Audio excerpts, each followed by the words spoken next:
Guys, it's all about economics में आप सबका स्वागत है। आज हम यहाँ पर डिस्कस करने वाले हैं relationship between the revenue and price elasticity of demand.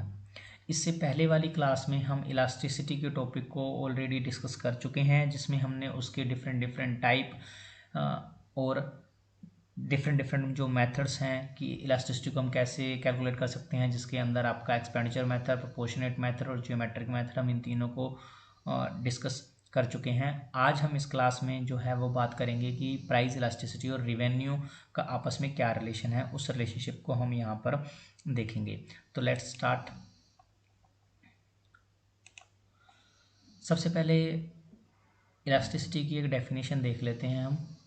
The elasticity of demand measures the responsiveness of quantity demand of a good to change in its price of other good and change in the consumer income। जब हम elasticity की बात करते हैं, elasticity of demand की बात करते हैं, जनरली जैसे मैंने क्लास में भी पूछा था कि इलास्टिसिटी ऑफ डिमांड को बताइए, तो मोस्टली बच्चे क्या है वो प्राइस इलास्टिसिटी की डेफिनेशन, मोस्टली क्या सभी ने प्राइस इलास्टिसिटी की जो डेफिनेशन है वही दिया कि प्राइस में चेंज आने की वजह से डिमांड में जो चेंज आता है उसी को हम प्राइस इलास्टिसिटी कहते हैं। तो सभी बच्चों ने यही बताया, जबकि मेरा क्वेश्चन था कि इलास्टिसिटी ऑफ डिमांड क्या है, वहाँ पर मैंने प्राइस का नाम तो लिया ही नहीं। तो आपको इस चीज़ का ध्यान रखना है कि जब आपसे कोई पूछे कि इलास्टिसिटी ऑफ डिमांड क्या है, तब आपको बताना है कि इलास्टिसिटी का मतलब होता है रिस्पॉन्सिवनेस, कि कैसा वो रिस्पॉन्स कर रही है कोई भी चीज़। यहाँ पर अगर हम डिमांड की बात कर रहे हैं तो इलास्टिसिटी ऑफ डिमांड मेजर्स करती है रिस्पॉन्सिवनेस ऑफ क्वांटिटी डिमांडेड, कि क्वांटिटी डिमांड जो है वो कैसे रिस्पॉन्स करेगी अगर उसके खुद के प्राइस में चेंज आए, उस जो भी गुड है हमारे पास जो कमोडिटी है उसके खुद के प्राइस में चेंज आए तब, या फिर उसकी रिलेटेड गुड है जो सब्स्टिट्यूट कॉम्प्लीमेंट्री गुड्स हैं उनके प्राइस में चेंज आए तब डिमांड में क्या चेंज होगा, या फिर अगर कंज्यूमर की इनकम जो है उसमें चेंज आए तो डिमांड में कैसा चेंज होगा। इलास्टिसिटी ऑफ डिमांड जो है यह हमें बताती है। और जब हम इसको प्राइस के रिस्पेक्ट में देखते हैं तो वह प्राइस इलास्टिसिटी ऑफ डिमांड होती है। जैसे कि when change in quantity demanded is measured with respect to change in price of the commodity, it is called the price elasticity of demand. और यह जो चेंज आया है, अगर यह हम प्राइस के रिस्पेक्ट में देख रहे हैं कि प्राइस में चेंज आया उसकी वजह से डिमांड में कितना चेंज आया, तो वह प्राइस इलास्टिसिटी होगी। और जब हम इस चीज़ को इनकम के उसमें देखते हैं रिस्पेक्ट में कि बायर की इनकम बढ़ी जिसकी वजह से डिमांड में चेंज आया, तब यह इनकम इलास्टिसिटी ऑफ डिमांड होगा। और तीसरा केस हमारे पास आता है कि अगर किसी एक वस्तु की डिमांड में चेंज आता है with respect to change in the price of other commodity, मतलब कि टी की डिमांड जो है उसमें चेंज आया लेकिन टी का प्राइस चेंज नहीं हुआ, बल्कि यह चेंज क्यों आया, क्योंकि कॉफ़ी की प्राइस में अप एंड डाउन हुआ है जिसकी वजह से टी की डिमांड जो है वो कम या ज़्यादा हुई है। तो इस केस को हम कहेंगे cross elasticity of demand. Okay, तो इन चीज़ों का आपको ध्यान रखना है कि एग्जामिनर्स जो है वो आपसे क्या पूछना चाह रहा है। तो ध्यान से पढ़ना है क्वेश्चन को और उसके बाद उसका आंसर देना है। ओके, नेक्स्ट इस डायग्राम को हम देखते हैं। D1 जो है ये हमारा डिमांड कर्व है, इसको हम AR कर्व भी कह सकते हैं, और DC हमारा MR कर्व है। पॉइंट R के ऊपर अगर हम इलास्टिसिटी को देखना चाहते हैं कि पॉइंट R के ऊपर कितनी इलास्टिसिटी है, तो इसको निकालने के लिए हमें ये वाला फॉर्मूला लगाना पड़ेगा, जिसके अंदर क्या है कि लोअर सेगमेंट बाय में अपर सेगमेंट। तो इसका लोअर सेगमेंट क्या है, DR D1, तो ये ऊपर आएगा, और इसका अपर सेगमेंट कौन सा है, RD, ये इसके नीचे आएगा। और जब हम इसको फॉर्मूला में पुट करेंगे तो हमारे पास इस पॉइंट की इलास्टिसिटी जो है वो आ जाएगी। अब कुछ चीज़ें मैं बता रहा हूँ, उनको आपको ध्यान में रखना है। डी और पी वाला जो एरिया है, ये वाला एरिया, और आर और एम वाला एरिया, ये दोनों इक्वल है। डी और P and R and M ये दोनों इक्वल हैं, और पी टी ये वाला एरिया और टी और आर वाला एरिया ये दोनों जो हैं ये भी इक्वल हैं। अब कुछ चीज़ें मैं आपको बता रहा हूँ जो कि हम अगली वाली स्लाइड में हमारे काम आएंगी। यहाँ पर अगर हम एवरेज रिवेन्यू की बात करें तो आर जो है, आर और क्यू ये हमारा ए आर है, और एम और क्यू ये हमारा एम आर है। दोबारा से बता रहा हूँ, आर और क्यू वाला जो ये एरिया है इतना, आर एंड क्यू ये हमारा एवरेज रिवेन्यू है, और एम एंड क्यू जो है ये हमारा मार्जिनल रिवेन्यू है। ये मैं आगे एक फॉर्मूला करेंगे हम इलास्टिसिटी का with respect to A R M R, तो उसके अंदर हम इसको यूज़ करेंगे। ठीक है, तो आगे चलते हैं। इस डायग्राम में बस इतना कुछ ही है, क्योंकि हम इससे पहले सारे डायग्राम्स ऑलरेडी कर चुके हैं क्लास के अंदर। तो ये वाला हमारा फॉर्मूला है इलास्टिसिटी ऑफ प्राइस का, is equal to R Q, जो कि हमने यहाँ पर डिस्कस किया था, आर क्यू है ना, R Q and M Q. अब एम क्यू यहाँ पे कितना है, ये रहा एम क्यू। ओके, तो elasticity of price is equal to R Q by में R Q minus M Q. Since R Q is the average revenue, A R and M Q is the marginal revenue we have, और जब हम इसकी value को ए R M are को यहाँ पर substitute करेंगे तो हमारे पास ये वाला फॉर्मूला आ जाएगा, elasticity of price is equal to A R by में A R minus M R. Simple करके आप इसको ऐसे लिख सकते हैं, ए बाय में ए माइनस एम। इसको थोड़ा सा ठीक करते हैं, तो ये हमारे पास फॉर्मूला है। अब यहाँ पर देखिए ए माइनस एम जो है इसके डिवाइड में है, और जब हम इसको यहाँ पर लेके जाएंगे तो ये इसके मल्टीप्लाई में चला जाएगा। तो ई पी के मल्टीप्लाई में अब क्या आ चुका है, A minus M is equal to A, E P is equal to A minus M. तो ये इन दोनों के मल्टीप्लाई में है, तो 1 बाय 1 हम इसको मल्टीप्लाई कर देते हैं। ई पी पहले ए के साथ मल्टीप्लाई में जाएगा, और उसके बाद ई पी जो एम के साथ मल्टीप्लाई में जाएगा। तो ई पी इंटू में ए माइनस ई पी इंटू में एम इज इक्वल टू ए।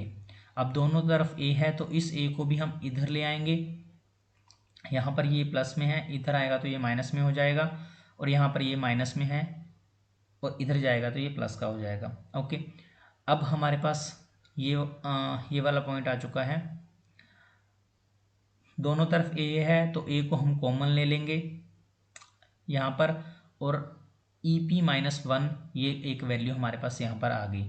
ठीक है, अब ए के मल्टीप्लाई में है ये इधर वाली वैल्यू, इसको जब हम इधर लेके जाएंगे तो ये इनके डिवाइड में आ जाएगा। तो A is equal to E P by में ई पी माइनस 1 इंटू में एम। तो ये हमारे पास एक फॉर्मूला आ गया जब हमें एवरेज रिवेन्यू निकालना है। और जब हमें मार्जिनल रिवेन्यू निकालना होगा तो हम क्या करेंगे, एम को इधर ले आएंगे और ए को इस साइड ले जाएंगे, तो हमारे पास ये मार्जिनल रिवेन्यू का फॉर्मूला भी आ जाएगा। एग्जाम्पल देख लेते हैं कि कैसे कैसे हम इसको निकाल सकते हैं। फिलहाल हम ए आर को देखते हैं कि जब हमारे पास इलास्टिसिटी ऑफ प्राइस दिया हुआ है और मार्जिनल रिवेन्यू दिया हुआ है तो हम ए आर को कैसे निकालेंगे। ये हमारे पास फॉर्मूला है एवरेज रिवेन्यू निकालने का, A is equal to E P by में ई पी माइनस 1 इंटू में एम। तो इलास्टिसिटी ऑफ प्राइस हमारे पास कितना है 1.5 और एम कितना है 16। Just put the value into the formula. तो जब हम इसको कैलकुलेट करेंगे तो हमारे पास 48 जो है एवरेज रिवेन्यू निकल कर आ जाएगा। नेक्स्ट एग्जांपल है उसको आप देख लेना। Similarly given the average revenue price and the price elasticity demand it is possible to compute the marginal revenue. ऐसे ही मार्जिनल रिवेन्यू को भी निकाल सकते हैं, उसमें हमारा ये वाला फॉर्मूला जो है वर्क करेगा। जैसे कि यहाँ देखिए इलास्टिसिटी ऑफ प्राइस दिया हुआ 1.8 और अभी हमें जो है ए आर दिया हुआ है प्राइस 9, तो हमें एम निकालना है। तो इन वैल्यूज़ को हम यहाँ पर पुट करेंगे।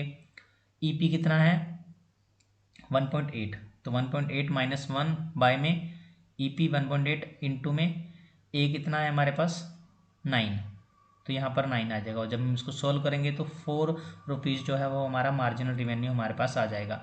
2-3 और एग्जाम्पल है, इनको आप देख लेना।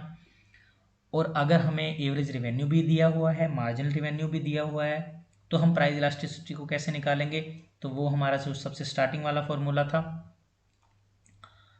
उसकी मदद से हम निकाल सकते हैं। ए आर कितना है हमारे पास 16, एम कितना है हमारे पास 12। फॉर्मूले में पुट करेंगे तो 16 by 16 minus 12 is equal to 4। तो 4 हमारे पास प्राइस इलास्टिसिटी और डिमांड निकल कर आ गया। अगले वाले एग्जाम्पल भी आप देख लेना।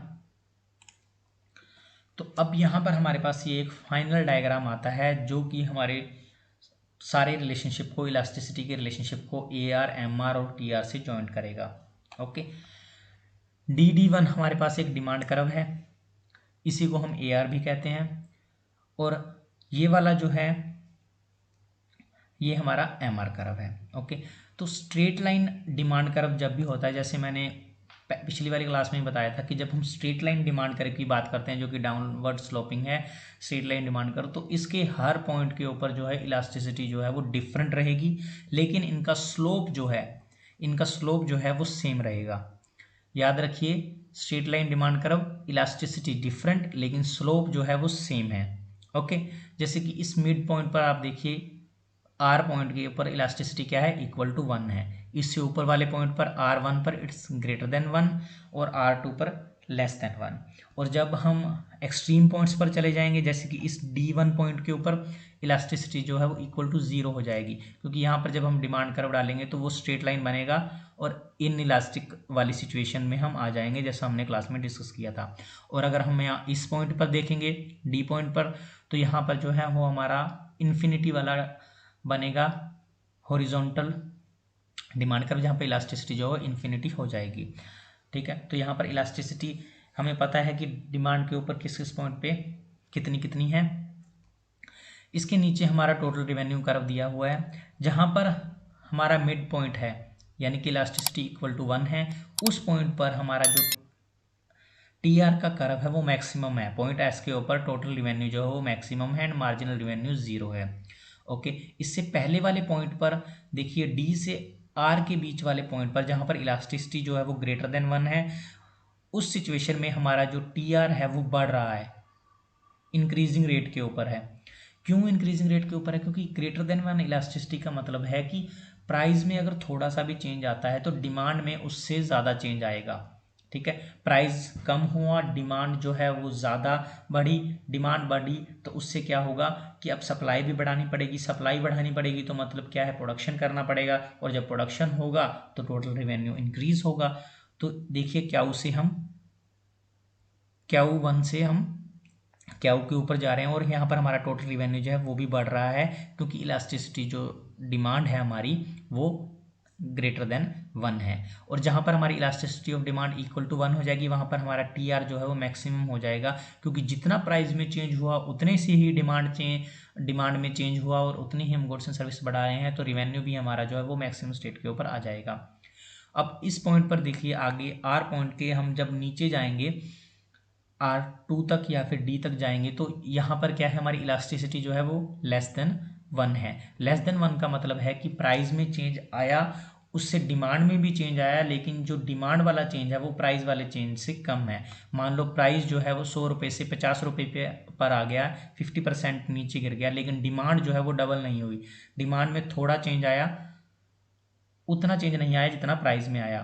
तो इस सिचुएशन में क्या है, हमारा टी आर जो है वो कम होना शुरू हो गया है। देखिए क्वांटिटी बढ़ी है, हम Q से Q2 पर जा रहे हैं, प्राइस जो है कम हुआ, डिमांड बढ़ी तो उसके लिए सप्लाई भी बढ़ाई, प्रोडक्शन भी हुआ, लेकिन उस रेट से नहीं हुआ जो कि हमारा पहले वाले ग्रेटर देन वाले केस में हो रहा था।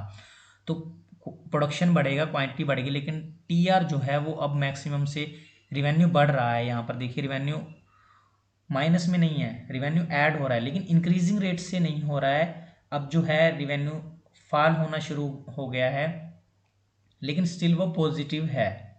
ठीक है, ज़ीरो नहीं हुआ है। तो ये हमारा केस था कि इलास्टिसिटी के साथ रिवेन्यू का क्या रिलेशन है, टी आर का, एम आर का और हमारे ए आर का क्या रिलेशन है। जब हमारी इलास्टिसिटी जो है इक्वल टू 1 है, वहाँ पर हमारा टी आर जो है वो मैक्सिमम होगा, जहाँ पर ग्रेटर देन होगी हमारी इलास्टिसिटी डिमांड के जिस पॉइंट ऊपर, तो उस पॉइंट पर हमारा टी आर जो है वो इंक्रीजिंग पोर्शन में होगा, और जहाँ पर हमारी जो इलास्टिसिटी जो है किसी कमोडिटी की वो लेस देन 1 होगी, वहाँ पर टोटल रिवेन्यू जो है वो कम होता हुआ जाएगा। तो ये था आपका इलास्टिसिटी का रिलेशन रिवेन्यू के साथ। इलास्टिसिटी वाली क्लास हमने ऑलरेडी कर रखी है, उसमें हमने सारे डायग्राम्स वगैरह सब कुछ देखा था। ये एक टॉपिक आपका रह गया था, इसको हमने यहाँ पर कवर अप कर लिया है।